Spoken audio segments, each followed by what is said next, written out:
Hello everyone, প্রতি মাসের মতো এ মাসেও আজকে পূর্ণিমার পুজো হলো।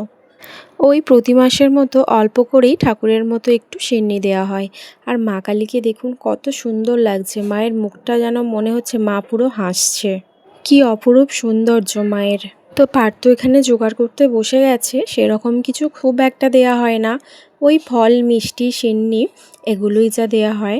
প্রত্যেক মাসে তো অনেক বড় করে আর পুজো করা সম্ভব হয় না। একের পর এক তো পুজো যেতেই থাকে। এই জন্মাষ্টমী গেল, গণেশ পুজো, এখন আবার দুর্গা পুজো চলে এসেছে, এ মাসেই পুজো। তারপর আবার কালী পুজো। কালী পুজো তো আমাদের ভীষণ বড় করে হয়, কারণ যেহেতু মা কালী আমাদের বাড়িতে আছে প্রতিষ্ঠা করা।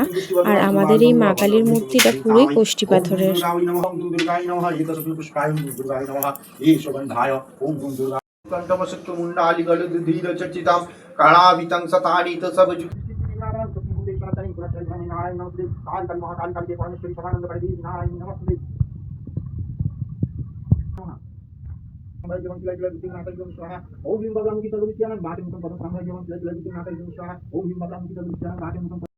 এখানে পুজো হচ্ছিল আর আমি একবার করে ঘরে গিয়ে মাম্মামকে ডেকে আসছিলাম।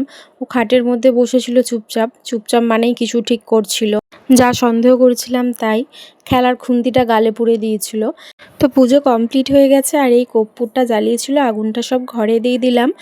এরপর পার্থ একটু ধুনো জ্বালিয়েছিল, ধুনো জ্বালিয়ে ও সব ঘর দুয়ারে দিয়ে দিচ্ছে। ওইদিকে সব প্রসাদগুলো এবারে সব তুলে নিয়ে চলে আসি।